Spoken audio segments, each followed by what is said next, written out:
Hi, today we're going to take a walk from your school to Teaticket Park. The 11 acres that are now a beautiful park used to be a driving range. Golf balls can sometimes be seen along the trail. The Vieira family owned the property for 50 years. They wanted it to stay undeveloped and protected as open space, so they sold the land to the 300 Committee. Let's go to the park. Starting at the school, we're going to go around the park highlighting different things along the way. Our first couple of stops are in the woods on the way to the park. Then we stop at the outdoor classroom.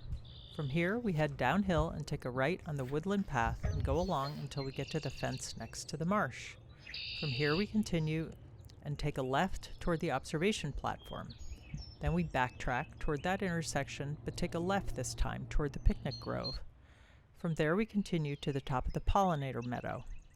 Then we head toward the boardwalk, and then to another spot right on the boardwalk. The next stop is just into the woods past that. Then there's one more stop just out the other side of the woods. From there, we head back to the outdoor classroom and then up the path back to the school. As you enter the woods, on the right, there's a grove of pitch pines with their dark gray, scaly bark.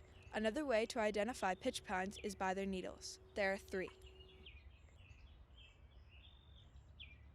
Down the trail a little bit and still on your right side, there is a grove of white oak trees. With their light gray bark, the lobes of their leaves have rounded edges.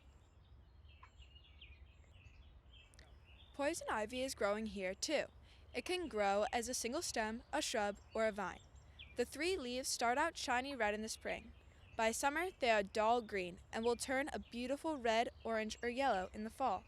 Some of the plants will have small whitish berries in the winter. Be careful not to touch poison ivy because it can give you a red, itchy rash. The saying is, leaves of 3, let it be. Here at the outdoor classroom, you can sit and view all of the 5 habitats of the park.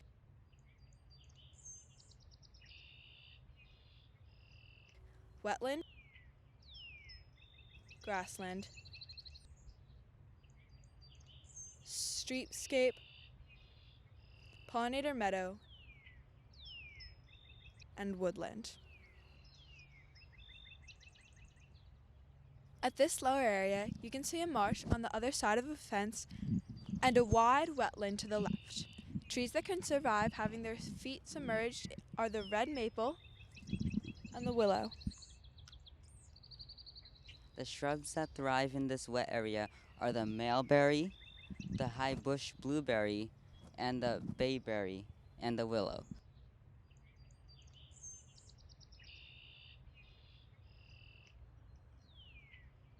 Here at the observation platform, you can sit on the bench and be still for a minute to listen for the sounds of nature: birds, frogs, insects, wind in the grass.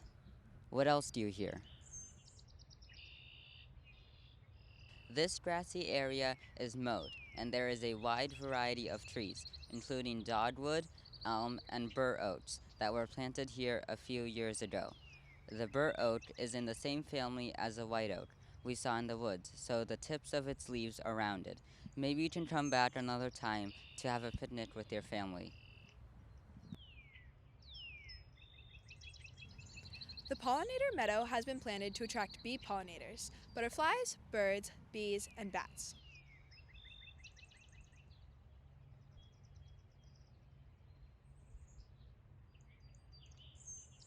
You can read the signs that explain what you might see in each season. Here at the boardwalk, the water that flows from the marsh on the other side of the wetland disappears into the woods. The Wampanoag people named this area Teaticket, which roughly translates to at the main tidal stream.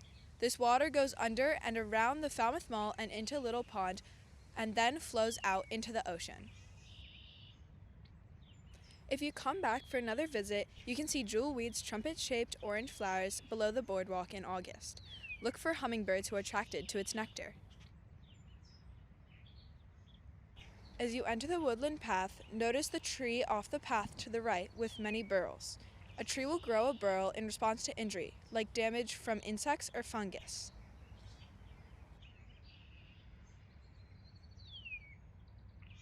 As you come out of the woods and look out over the park, there is a single tree on the left with branches coming out of the trunk at right angles. This tree is the latest to leaf out in the spring and the first to turn color in late summer. It is a tupelo tree, also called a black gum tree. At the outdoor classroom, you take the path back to the school. Be sure to stay to the left where the path forks. Thanks for joining us on this walking trip around Teaticket Park. We hope you'll come back and visit this special place soon.